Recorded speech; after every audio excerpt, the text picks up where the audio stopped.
할렐루야, 반갑습니다 여러분. 한 주간 잘 지냈죠? 네, 전 세계 필리핀, 대만, 홍콩, 일본, 오스트레일리아, 미국, 영국 많이 보고 있겠죠? 그래요 여러분, 너무나도 만나서 반갑습니다. 네, 오늘 하나님께서 우리에게 주신 말씀은요, 로마서가 이제 마쳤죠. 예레미야서입니다. 네, 예레미야서 29장 11절에서 14절 말씀을 우리 함께 보도록 하겠습니다. 예레미야서 29장 11절에서 14절 말씀입니다. 네, 우리 이 시간 짧으니까요, 한 목소리로 봉독하도록 하겠습니다. 시작. 여호와의 말씀이니라. 너희를 향한 나의 생각을 내가 아나니 평안이요 재앙이 아니니라. 너희에게 미래와 희망을 주는 것이니라. 너희가 내게 부르짖으며 내게 와서 기도하며 내가 너희들의 기도를 들을 것이요 너희가 온 마음으로 나를 구하면 나를 찾을 것이요 나를 만나리라. 이것은 여호와의 말씀이니라. 나는 너희들을 만날 것이며 너희를 포로된 중에서 다시 돌아오게 하되 내가 쫓아 보내었던 나라들과 모든 곳에서 모아 사로잡혔던 떠난 곳 그곳으로 돌아오게 하리라. 이것은 여호와의 말씀이니라. 아멘. 네, 오늘 함께 나눈 이 은혜의 말씀을 가지고 다시 희망을 노래하자, 다시 희망을 노래하자라는 제목으로 여러분과 함께 은혜를 나누도록 하겠습니다. 여러분들은 부모님께 사랑한다는 말 자주 하시나요? 네, 엄마 아빠 사랑해요. 네, 아침마다 눈을 뜨면 부모님이 계신 곳으로 가서 엄마 아빠 사랑합니다, 이렇게 말하는 친구들 있나요? 없는 것 같아요. 대답이 없어요. 네, 전사님도 잘 못해요. 전도사님도 이제 가끔 어머니께 뭐 편지를 쓰거나 카톡을 보낼 때는 이렇게 뭐 사랑합니다 어머님 이렇게 보내긴 하는데 입술로 고백한 건 손에 꼽는 것 같아요. 네, 잘 고백을 못하는 것 같습니다. 그런데 신기하게도 우리 친구들이요, 부모님께 엄마 아빠 사랑해요, 진짜 좀 너무너무 사랑해요 라고 고백하는 순간들을 전도사님이 몇 번 목격한 적이 있어요. 그때가 언제냐? 언제인 줄 아세요? 언제일까요? 여러분, 여러분이 정말 그토록 갖고 싶었던 옷이나 신발이나 뭐 스마트폰 아니면 뭐 고가의 노트북 뭐 이런 것들을 받았을 때 여러분 어떻게 해요? 막 발을 동동 구르면서 막 애교 섞인 목소리로 엄마 사랑해요 막 이렇게 생명을 다해 섬길게요 막 이렇게 하잖아요. 그렇죠? 네. 그럴 때만 엄마 아빠 사랑해요라는 고백을 하잖아요. 네. 그러면 이 고백을 받은 부모님들의 반응은 어떨까요?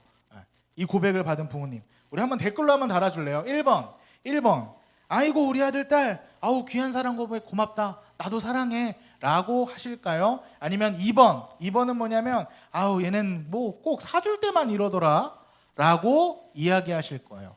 네. 엄마 아빠의 찐 반응을 한번 댓글창에 한번 올려봐 주세요. 1번은 아우 고마워 우리 딸 나도 사랑해. 2번은 아우 얘는 꼭 뭐 사줄 때만 이러더라 징그러워 저리 가 라고 하실까요? 네. 부모님의 찐 반응을 한번 올려봐 주세요. 네. 뭐 올리지 않아도 전사님은 알아요. 2번이에요. 2번. 왜냐하면 전사님도 많이 해봤기 때문에 저희 엄마 아빠의 반응을 알기 때문에 2번이죠. 아우 얘는 꼭 이런 거 사줄 때만 잘하겠다고 하더라, 사랑한다고 하더라 라고 반응을 보이세요. 그렇다면 부모님들은 왜 그런 반응을 보이실까요? 왜냐하면 우리의 그 고백 속에 진정성이 없기 때문이에요. 진정성이 없기 때문에 부모님께서 그냥 아우 얘 그냥 또 그냥 습관적으로 하는구나 라고 받아들이시는 거예요. 상황을 바꿔서 한번 이야기해 볼게요. 18년 동안 부모님의 속을 엄청 썩였어요. 태어나자마자 썩인 거죠. 그렇죠? 18년 동안이면 태어나자마자 부모님 속을 막 상하게 하고 아프게 하고 했던 한 사람이 있었어요. 한 소년이 있었어요. 그런데 이 소년 혹은 소녀가 어느 날 교회 수련회에 간 거예요. 근데 어떻게 됐어요? 예수 그리스도를 만난 거예요. 그 인생이 완전히 변해서 지금까지 지었던 모든 죄를 회개하고 완전히 주님 앞에 엎드린 거예요. 집에 돌아가자마자 부모님 앞에 딱 무릎 꿇고 이렇게 얘기하는 거죠. 엄마 아빠 제가 잘못했어요. 그동안 나를 기다려주시고 기도해주시고 나를 참아주셔서 너무 감사해요. 엄마 아빠 정말 감사하고 사랑해요. 이런 고백을 한 거예요. 그럼 부모님의 반응은 어떨까요? 아, 얘가 갑자기 왜 이래? 뭐 잘못 먹었니? 얼른 들어가서 집에 가서 방에 들어가서 발 닦고 잠이나 자라고 하실까요? 아니죠, 아니죠. 마치 돌아온 탕자를 만난 것처럼 그 18년 동안 속만 썩이던 자녀가 어느 순간 변화돼서, 그것도 예수님을 만나고 난 뒤 자기의 모든 죄를 회개하고 부모님께 사랑하는 그 고백을 하는 그 순간 엄마 아빠는 너무 행복하실 거예요. 그래서 이런 고백을 하시겠죠. 그래 아들아 혹은 딸아, 지금까지 너가 그렇게 했지만 이제 왜 주님의 품에 돌아와서 그 죄를 모두 회개하고 고백한 너의 고백이 너무 고마워, 자랑스러워, 엄마 아빠도 너 정말 사랑해 라고 고백하지 않으실까요? 우리가 주고받는 이 말에는요 힘이 있어요. 특히 고백하는 사람의 어떤 진정성, 그리고 우리가 고백하는 그 상황의 어떤 모습에 따라서 그 말에는요 서로 다른 힘을 갖게 돼요. 사랑한다는 고백이요, 어떤 사람에게는 그냥 장난처럼 들리겠지만 어떤 사람에게는 다시 살아갈 힘을 얻게 되는 고백이 될 수도 있는 거예요. 오늘 함께 읽은 본문, 우리가 너무 잘 알고 있고 사랑하는 예레미야서의 29장 말씀이에요. 성경에 그 수많은 말씀들이 있지만 특별히 예레미야서 29장이 많은 사람들에게 사랑을 받는 이유가 뭐예요? 바로 절망하는 순간, 또 고통받는 순간, 소망 없는 삶의 자리에 하나님께서 다시 우리가 희망을 노래할 수 있도록 약속하시는 진실한 하나님의 사랑의 고백, 진실한 하나님의 약속이 선포되는 말씀이 바로 예레미야서 29장이기 때문이에요. 그렇다면 우리 예레미야서 29장을 한 절 한 절 함께 나누면서 그 은혜를 살펴보기 원하는데요. 먼저 29장 1절을 봉독하겠습니다. 29장 1절입니다. 함께 읽겠습니다. 시작. 선지자 예레미야가 예루살렘에서 이같이 편지를 느부갓네살이 예루살렘에서 바벨론으로 끌고 간 포로 중 남아있는 장로들과 제사장들과 선지자들과 모든 백성에게 보냈는데, 예레미야가 편지를 보낸 이들은 누구였어요? 어떤 평범한 삶을 살던 백성들뿐만 아니라 장로와 제사장과 예언자들도 포함되어 있어요. 여기에는요 우리가 잘 아는 사람들이 있어요. 다니엘과 몇 친구? 세 친구. 그리고 또 누가 있어요? 선지자 에스겔도 여기에 포함되어 있어요. 예루살렘에서는요 어떤 사회적 지위뿐만 아니라 누구에게나 사랑받고 존경받고 남부럽지 않던 삶을 살던 그 이들이 바벨론의 포로로 끌려온 뒤에 신분이 어떻게 된 거예요? 노예가 돼버렸어요. 노예. 이름도 성도 직위도 직책도 존재감도 없는 노예로 살아가게 된 거예요. 그러니까 그들의 삶 가운데 희망이 있겠어요? 없겠어요? 더 이상 없어요. 왜? 노예에게는요 주인의 말에 복종만 있을 뿐 소망도 희망도 없어요. 그게 노예의 삶이에요. 그런데 오늘 이 사건, 바벨론의 포로가 된 이 사건이 우연이 아님을 하나님께서 말씀하고 계세요. 우리 함께 4절을 읽어보겠습니다. 29장 4절입니다. 함께 읽습니다. 시작. 만군의 여호와 이스라엘의 하나님께서 예루살렘에서 바벨론으로 사로잡혀 가게 한 모든 포로에게 이와 같이 말씀하시니라. 유다 백성들이 예루살렘에서 바벨론으로 사로잡혀 간 그 이유가 뭐래요?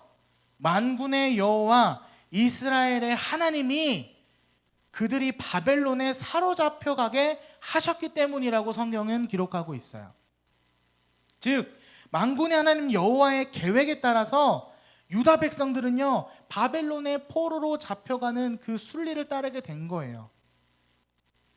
사실 유다 백성들이 이렇게 된 데는요 이유가 있어요.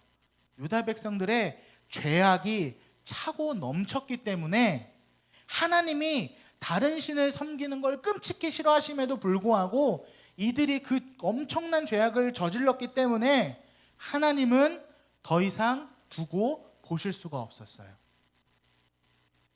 그들의 죄에서 돌이키게 하기 위해선 바벨론을 들어 사용하사 그들을 포로로 만든 거예요. 이 모든 게 뭐라고요? 하나님의 계획 안에 준비되었다는 사실을 우리는 알 수 있어요. 본문에서 보니까요 사로잡혀 가게 하다에 해당하는 그 히브리어가 히글레티라는 그 단어를 사용하고 있어요. 근데 이게 원뜻이 뭔지 아세요? 발가벗기다예요. 발가벗기다. 우리는 그냥 점잖게 사로잡혀 갔습니다 라고 이야기하지만 이 히브리어 원어로는요, 발가벗기다예요. 발가벗기다. 당시에는요, 포로를 어떻게 다뤘냐면 짐승처럼 다뤘어요. 다만 인간이기 때문에 우리가 가려야 할 신체의 중요한 부위만 가리고 모든 옷을 다 벗겼어요. 그리고 어떻게 했어요? 발에 족쇄를 채워서 짐승을 끌고 가듯 끌고 가는 게 노예였어요. 그래서 당시에는요, 포로라는 단어를 쓰기도 했지만 옷을 벗기운 자들이라고도 포로를 가리키며 이야기했어요. 하나님께서요, 그렇게 수치스러운 아주 인간으로서 엄청난 모욕과 고초를 겪을 수밖에 없는 내가 가진 옷이 전부 다 벗겨지는 그 상황을 왜 겪게 하신 거예요? 우리 자신들, 특히 유다 백성들이 있던 자신의 죄를 낱낱이 숨김없이 드러내 보이시기 위해서 이들을 바벨론의 포로되게 만드신 거예요. 이어서 우리 한번 5절을 봉독하겠습니다. 5절입니다. 함께 있습니다. 시작. 너희는 집을 짓고 거기에 살며 텃밭을 만들고 그 열매를 먹으라. 사랑하는 여러분, 포로들의 꿈은 뭘까요? 노예들의 꿈은 뭘까요? 뭔 것 같아요? 노예들의 꿈 없어요? 있죠. 뭐가 있냐면 고향으로 돌아가는 거예요. 사랑하는 나의 어머니, 아버지가 있는, 사랑하는 나의 집이 있는, 친구들이 있는, 사랑하는 나의 교회가 있고 나의 삶의 터전이 있었던 그곳 예루살렘으로 돌아가는 것이 이 유다 백성들의 꿈이었어요. 그런데 하나님께서 그 꿈을 막으시고 뭐라고 말씀하세요? 너희들 바벨론에 정착해 살아. 집도 짓고 텃밭을 가꾸고 거기서 난 소산을 먹으면서 거기서 살아. 노예가 꿈꾸고 있던 그 마지막 꿈, 고향으로 금이 환영하는 꿈, 그 꿈을 말씀하시는 게 아니라 바벨론에 그냥 살라고 말씀하고 계세요. 이어서 6절에 이렇게 말씀하십니다. 아내를 맞이하여 자녀를 낳으며 너희 아들이 아내를 맞이하며 너희 딸이 남편을 맞아 그들로 자녀를 낳게 하여 너희가 거기에서 번성하고 줄어들지 아니하게 하라. 집 짓고 텃밭 가꾸면서 먹고 사는 것 할 수 있어요.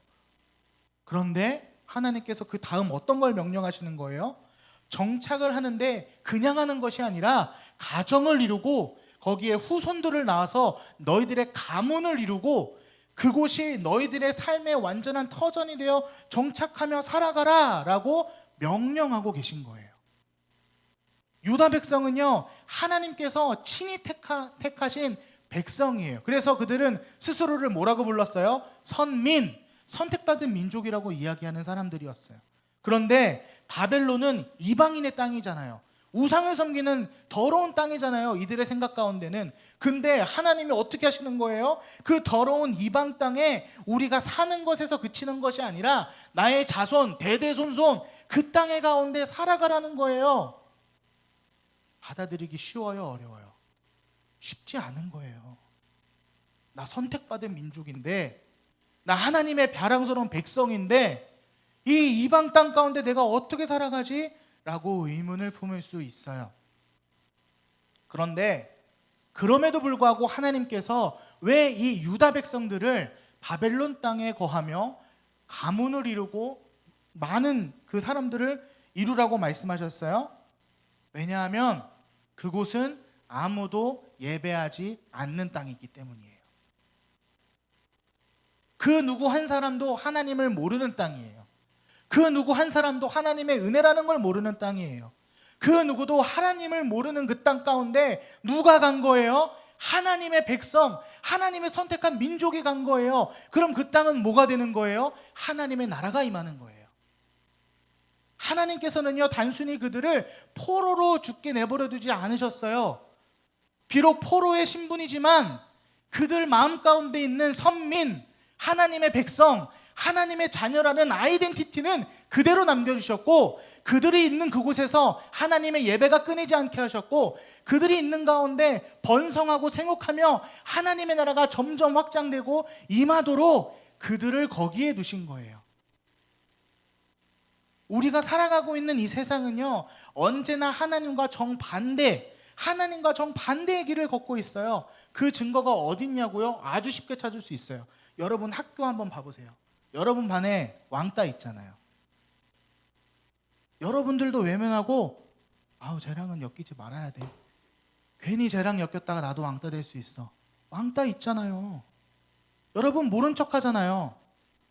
여러분도 외면하잖아요. 그게 하나님 길이에요? 아니에요. 하나님과 반대되는 길이에요. 근데 우리는 그렇게 살아가고 있어요. 그것뿐인 줄 아세요? 빵 셔틀이 있잖아요. 일진 애들이 우르르 몰려와서, 야, 너 저 매점 가서 뭐 사와. 빵 셔틀 하는 거 눈으로 보잖아요. 근데 우리 어떻게 해요? 외면하잖아요. 우리는 그런 하나님과 반대되는 이 땅 가운데 살아가고 있어요. 친구들을 괴롭히고 착취하는 청소년들이 얼마나 많은지 아세요? 모른다고요? 거짓말하지 마세요. 여러분 학교 반 가운데 일어나고 있는 일이잖아요. 청소년들의 범죄는요, 날이 갈수록 악해져서 지난 10년 동안 4배나 증가했어요. 여러분 세상의 악한 범죄자들의 이야기, 뉴스 가운데 있는 이야기 안 봐도 여러분이 생활하고 섬기고 다니고 있는 그 학교 가운데 이런 일들이 비일비재하게 일어나고 있어요. 이미 하나님과 정반대의 길을 걸어가고 있는 거예요. 그런데 이 악한 시대에 여러분이 다니고 있는 그 학교마저 타락하고 변질된 이 악한 시기에 왜 우리를 청소년으로 살게 하실까요? 왜 하필 이 시기에 왕따가 있고 일진이 있고 빵 셔틀이 있고 구타가 있고 착취가 있는 그 반에 왜 굳이 나를 들어다가 세워놓으셨을까요? 그건 바로 하나님의 자녀인 여러분들을 통해서 여러분들의 반이, 여러분들의 학년이, 여러분들의 학교가 변화되기 위해 여러분을 그루터기, 영어로는 렘넌트라고 하는데, 렘넌트로 여러분들을 여러분의 학교 가운데 세워놓으신 거예요. 왜? 나무가 다 잘려나가고 숲이 황폐화되고 그루터기가 남아있잖아요. 그러면 그 숲은 살아요. 그 그루터기 가운데 새싹이 돋고요, 나무가 자라고요, 숲을 이루고요, 다시금 이전의 숲을 회복할 수 있는 그 그루터기 렘넌트가 누구예요? 바로 여러분이에요. 하나님께서는요, 이 타락한 이 시대에 학교를 변화시키고 다음 세대의 구원을 위해 남겨놓으신 사람이 바로 여러분들, 그 그루터기가 여러분임을 잊지 마시길 바랍니다. 아멘.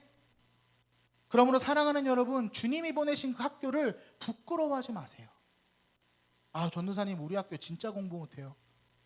전도사님 우리 학교 진짜 꼬졌어요.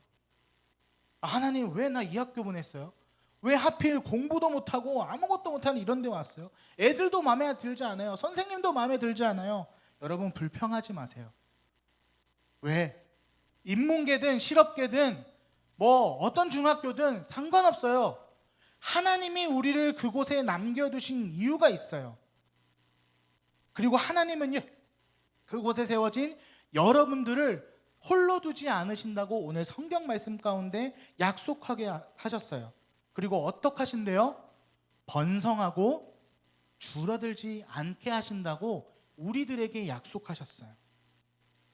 비록 미약해 보이는 나지만 하나님이 보내신 나를 통해서, 렘넌트를 통해서, 그 구루터기를 통해서 여러분의 학교 가운데 하나님의 복음의 숲이 이루어질 줄 믿습니다. 아멘. 여러분의 그 있는 존재 자체만으로도 여러분의 반이, 여러분의 학년이, 여러분의 학교가 하나님의 나라 될 줄 믿습니다. 아멘. 그 귀한 사명 때문에 여러분들이 그 각 학교의 학급에 존재하는 거예요. 그러므로 여러분 자부심 가지세요. 나는 하나님의 자녀예요. 나는 하나님이 남겨놓으신 유일한 희망, 마지막 희망이에요. 그러므로 여러분, 더 이상 나의 학교, 나의 반, 나의 친구들을 불평하고 불만하기보다 하나님이 주신 사명을 기억하세요. 렘넌트의 사명, 그루터기의 사명. 그 사명 때문에 여러분이 여러분의 학교에 있는 거예요. 그리고 여러분들을 통해서 여러분의 학교가 복음화되고 여러분들을 통해서 그 학교 가운데 사랑이 넘치고 믿음이 넘치길 주님의 이름으로 축복합니다. 아멘. 이어서 우리 함께 7절을 읽도록 하겠습니다. 29장 7절입니다. 시작. 너희는 내가 사로잡혀 가게 한 그 성읍의 평안을 구하고 그를 위하여 여호와께 기도하라. 이는 그 성읍이 평안함으로 너희도 평안할 것이니라. 포로가 되었어요. 유다 백성들이. 그렇죠? 포로는 아까 전사님이 뭐라고 했어요? 벗겨진 사람들, 아무것도 입지 못하고 그냥 중요 부위만 가린 사람들, 짐승처럼 괴짝처럼 여겨지는 사람들, 아무도 신경 쓰지 않는 사람들. 여러분이 포로라면 바벨론을 사랑할 수 있어요, 없어요? 솔직히 말해서 없어요. 없죠. 어떻게 사랑해요? 그런데 하나님이 뭐라고 하셨어요? 그 바벨론에서 집을 짓고 밭을 일구고 가정을 이루러 살아라. 오케이, 그것까지는 내가 할 수 있어요. 왜냐하면 나에 관련된 일들이잖아요. 나와 나의 민족과 나의 가정과 나의 자녀들, 그것까지는 할 수 있어요. 근데 이 다음 명령이 뭐예요? 바벨론의 평안을 위해 기도하라고 명령하세요. 유다 민족에게는 트라우마가 있어요. 뭐가 있냐면 바벨론이 와서 쑥대밭을 만들었거든요. 예루살렘을. 모든 성전을 다 허물어뜨리고 사람들을 죽이고 약탈해가고 심지어 내 가족들을 노예 삼고 지금도 나는 그 바벨론에 끌려와서 노예로 살아가고 있는 거예요. 그런 민족을 위해 기도하래요. 물론 유다 민족은요, 바벨론에서 그 큰 박해나 어떠한 학대를 당하지 않고 비교적 자유로운 삶을 살았다고 성경에 나와 있어요. 에스겔서 1장 1절을 살펴보면 그들이 어디에 살았는지가 대충 나오는데요. 1장 1절에 서른째 해 넷째 달 초닷새에 내가 그발강가 사로잡힌 자 중에 있을 때에 라고 기록이 돼 있어요. 그래서 그들이 어디 살았냐면 저기 보이죠? 보면 바벨론 옆에 닛불 옆에 그랄강이라는 데가 있어요. 저기 모여 살았어요. 그래서 이 유다 백성들이 그발강 주변에 옹기종기 모여 살면서 하나님의 그 믿음, 신앙의 순수성을 지키면서 살아가고 있었어요. 그런데 그렇다 할지라도 조국을 산산조각 내고 우상을 섬기는 이 이방인들의 평안을 위해서 기도한다는 건요, 사실 유다 백성들 입장에선 쉽게 납득할 수 없는 일이었어요. 그러나 하나님께서 기도하라고 하신 이유가 있었겠죠. 그 깊은 뜻을 헤아리기 위해서는요, 우리 29장 10절을 한번 봐야 돼요. 우리 함께 29장 10절을 읽어보겠습니다. 함께 읽습니다. 시작. 여호와께서 이와 같이 말씀하시니라. 바벨론에서 70년이 차면 내가 너희를 돌보고 나의 선한 말을 너희에게 성취하여 너희를 이곳으로 돌아오게 하리라. 여기서 주목해야 될 단어가 있어요. 몇 년? 몇 년이래요?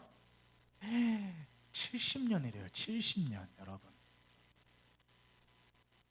이 말은 무슨 말이냐면 바벨론에서 유다 백성들이 한 해 두 해 사는 게 아니라 70년을 살아간다는 거예요. 전도사님이 올해 20살이거든요. 그러니까 이제 70년이면 몇 살이에요, 전사님이? 90살이죠. 왜 웃어요? 전사님 20살처럼 안 보여요? 어제 이발 쏘가서 머리도 잘랐어요. 이렇게 20살처럼 보이기 위해서. 맞아요, 전사님 20살 아니에요. 네. 70년이에요. 70년. 여러분, 한 해 두 해가 아니라 70년이라는 세월을 이 바벨론에 살아야 된다는 거예요. 그 70년이 차면 하나님께서 유다 백성을 다시 예루살렘으로 돌아오게 하겠다라고 말씀하세요. 자, 그럼 여기서 질문, 왜 70년이에요? 굳이 65년도 있고 60년도 있고 50년도 있고 40년도 있는데 왜 70년이에요? 시편 90편 10절에 보면 힌트가 있어요. 여기 뭐라고 말씀하시냐면 우리의 연수가 70이요 강건하면 80이라도 그 연수의 자랑은 수고와 슬픔뿐이요 신속히 가니 우리가 날아가나이다. 성경에서 70년은요 어떤 의미를 가지냐면 한 사람의 인생을 의미해요. 즉 죄악과 허물이 가득했던 유다의 그 한 세대가 모두 지고 난 다음 그 70년 뒤에 그 다음 세대를부터 시작으로 유다는 완전한 신앙의 회복과 또 모든 것들을 제자리로 돌려놓을 것을 하나님께서 유다 백성들에게 약속하고 계신 거예요.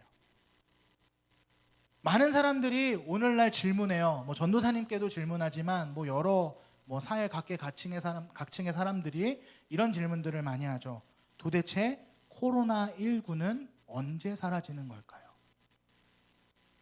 우리는 언제 마스크를 벗고 평범한 일상으로 돌아갈 수 있을까요? 왜 하나님은 우리에게 코로나19를 주셨을까요? 왜 하나님은 코로나19 가운데 수많은 사람들이 죽어가고 있는데 지켜만 보실까요? 사랑하는 여러분, 이런 질문 할 수 있어요. 그런데 이 질문과 동시에 우리가 잊지 말아야 되는 한 가지가 있어요. 그건 오늘 웨이메이커 찬양 가운데도 있었지만 하나님은 창세 전부터 지금까지 단 한 번도 멈추신 적이 없으세요. 아멘이십니까? 하나님은 창세 전부터 지금까지 우리 인생을 위해서 우리 인류를 위해서 단 한 번도 그 선하심과 인자하심을 멈추신 적이 없어요. 지금 이 순간에도 저와 여러분을 위해 일하고 계시고 주님이 세우신 계획과 사역을 이루어가고 계세요.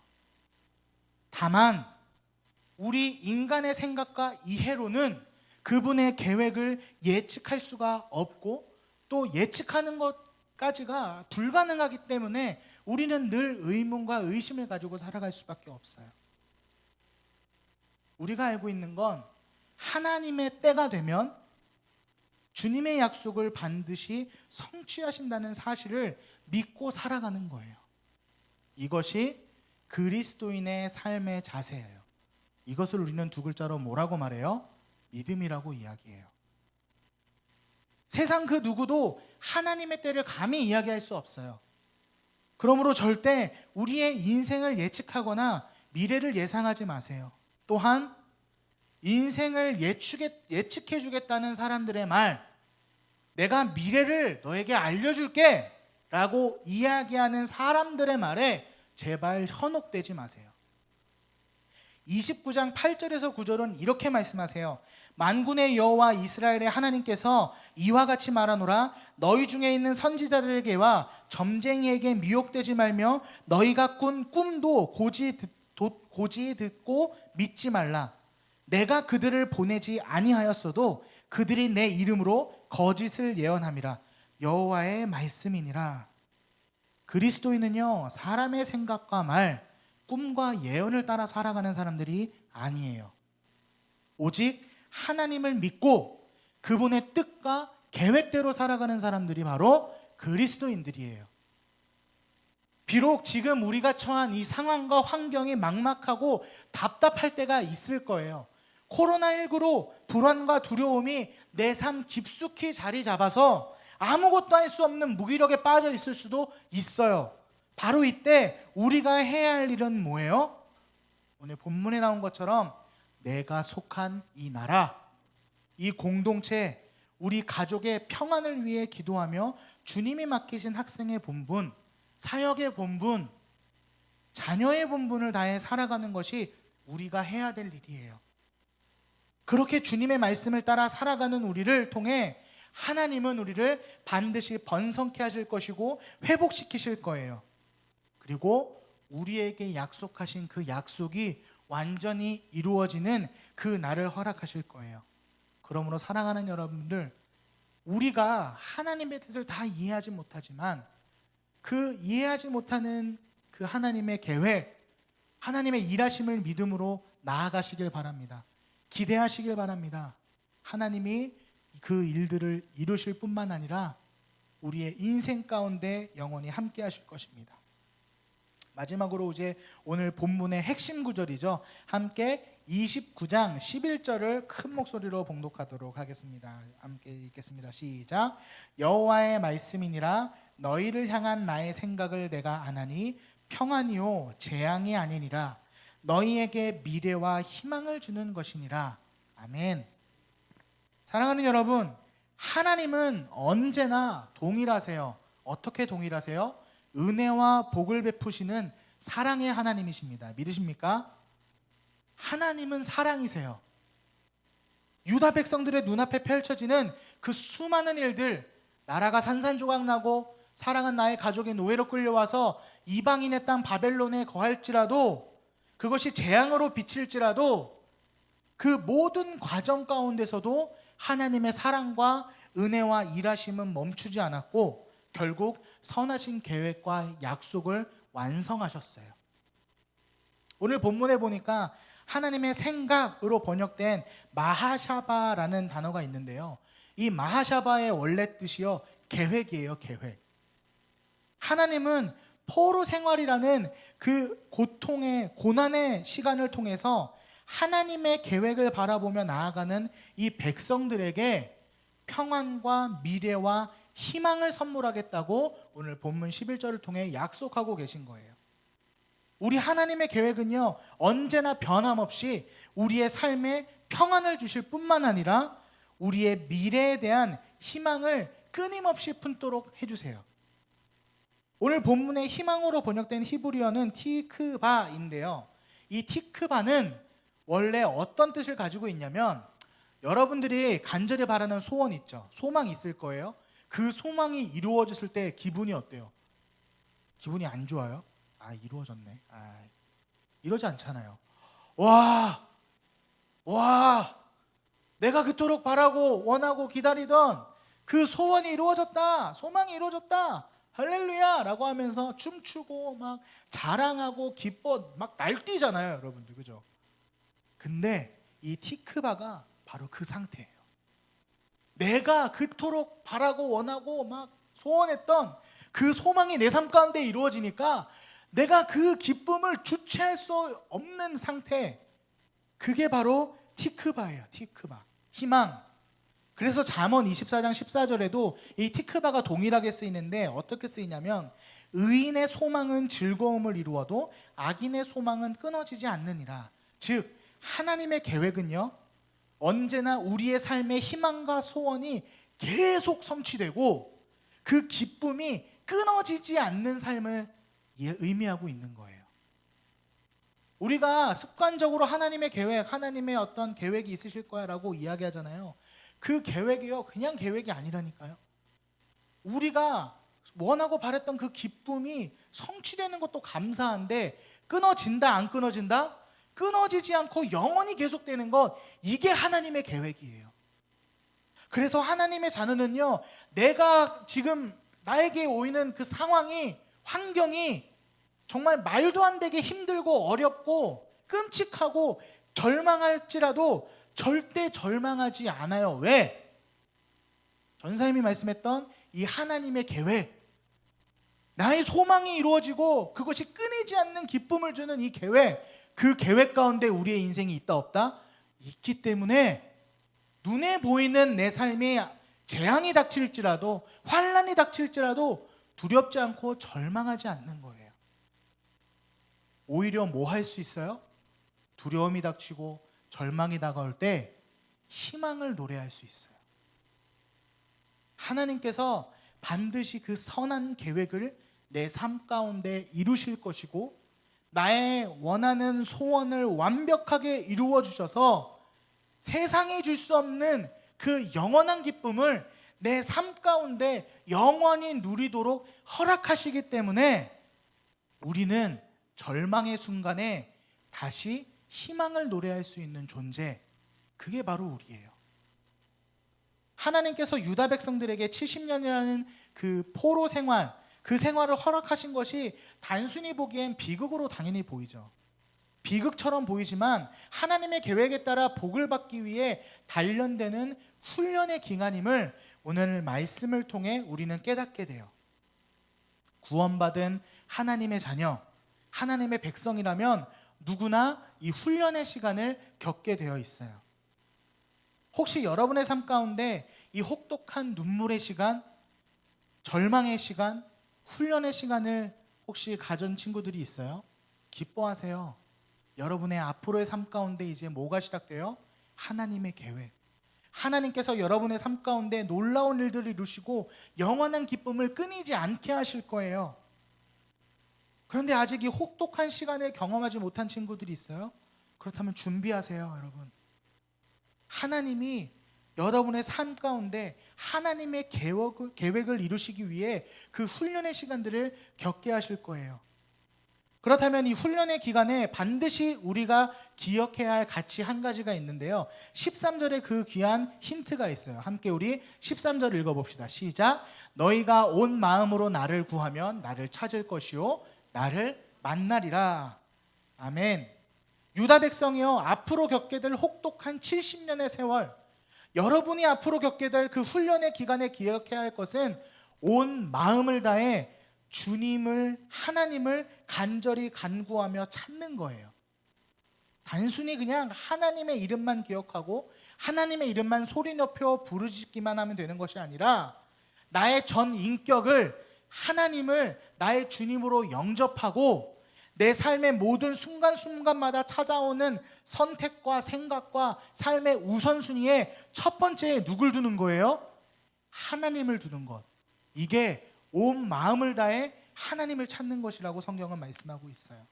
바로 그때 하나님은 우리를 친히 만나주시고 주님의 그 놀라운 계획 가운데 우리 인생을 두셔서 우리가 다시 희망을 노래할 수 있도록 인도하시죠. 사랑하는 여러분, 코로나19로 인해서 우리의 일상이 뒤바뀌고 또 많은 좌절과 아픔을 겪고 있어요. 어찌 보면 유다 백성들이 겪었던 그 혼란한 그 노예의 순간, 포로된 순간을 어쩌면 우리는 이 시간 겪고 있을지도 몰라요. 그러나 이 코로나의 시간에 하나님은 멈추지 않으시고 선한 계획을 우리 인생들 가운데 이루고 계세요. 지난 2월 6일이죠. 우리나라가 혈액 보유량이 2.61분밖에 남지 않았다고 막 뉴스 속보가 나온 적이 있어요. 질병관리본부에서도 코로나 환자뿐만 아니라 많은 중환자들이 피가 모자랍니다.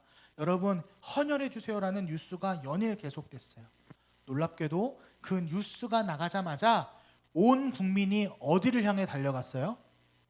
헌혈의 집을 찾아갔어요. 헌혈의 집. 특별히 많은 교회들, 우리 성도님들께서 이 헌혈 운동에 동참해 주셔서 막 교회 주차장에 헌혈차가 와 있고요. 모든 성도들이 막 헌혈하고요. 이런 아름다운 모습들이 막 뉴스에 방영이 되고 우리의 마음을 따뜻하게 해줬어요. 근데 전사님은요, 거기까지만 보고 이 뉴스를 별로 신경을 쓰지 않았거든요. 그런데요, 다시 찾아보니까 딱 그 뉴스가 나갔던 2월 6일로부터 11일이 지난 2월 17일에 또 한 번 속보는 아니고 단독 뉴스가 나왔어요. 동아일보였는데 거기에 뭐라고 나왔냐면 단 11일 만에 적정 보유량인 5일분 확보. 이게 무슨 말이냐면요, 우리나라 온 국민들이 이 나라의 위기 앞에 그냥 보고 있는 것이 아니라 내 소중한 피는 생명이잖아요. 내 생명을 나누어서 적정 보유량인 5일분을 단 11일 만에 채웠다는 거예요. 전도사님, 헌혈과 하나님의 선한 계획이 무슨 상관이 있어요? 웬 뚱땅지 같은 소리를 하세요? 라고 물을 수 있어요. 여러분, 하나님의 선한 계획은요, 언제나 누굴 통해 이루어져요? 사람을 통해 하나님은 이루세요. 코로나19로 인해서 이웃과 이웃이 거리를 두고요, 만나지 않아요. 대면을 피해요. 이 시대가 그래요. 그런데 우리는 그렇게 외면하는 줄 알았어요. 그러나 그 속에서도 여전히 도움이 필요한 곳에 자신의 힘을 보태고 연약한 이웃과 부족한 이웃을 돌보고 보살피는 그 도움의 손길 가운데 하나님의 일꾼들이요, 그곳에서 나의 것을 나누고 나의 것을 내어주며 기꺼이 빛과 소금으로 섬기고 있는 모습들을 우리는 바라볼 수 있는 거예요. 왜 보여주실까요? 이 귀한 섬김으로 하나님의 선한 계획이 이루어지고 있고 하나님께서 지금 이 순간에도 우리의 삶, 이 땅 가운데 그 선한 일들을 이루고 계심을 보여주시는 거예요. 그래서 우리가 그 모습을 보고 이 코로나19 절망의 시대에 다시 희망을 노래할 수 있는 소망을 품게 되는 거예요. 이제 우리가 그 귀한 빛과 소금의 사명을 나타낼 때예요. 여러분, 언제까지 코로나19 탓을 하면서 절망하며 좌절하며 시간을 낭비할 거예요? 우리 앞에 놓인 이 재앙과 훈련의 시간이 언제 끝날진 몰라요. 코로나19가 언제 종식될진 우리는 몰라요. 그런데 하나님께서는요, 우리를 통해 이 귀한 선한 계획이 저와 여러분들의 삶을 통해서 이루어지길 원하고 계세요. 나의 잘됨과 나의 평안만을 노래하는 이기적인 사람이 아니라 온 마음으로 하나님을 간절히 구하고 찾는 우리, 하나님의 그 선한 계획을 나의 삶을 통해 증명하는 우리, 절망 가운데 희망을 노래하는 저와 여러분 되시길 주님의 이름으로 축복합니다. 그런 우리가 있을 때 이 나라와 민족이 치유되고 또 변화되는 놀라운 삶을 살아갈 수 있습니다. 그러므로 하나님이 보내신 우리를 통해 이 땅 가운데 선한 일들이 이루어지고 여러분의 삶을 통해 하나님의 선한 사랑이 이루어지길 간절히 소망합니다.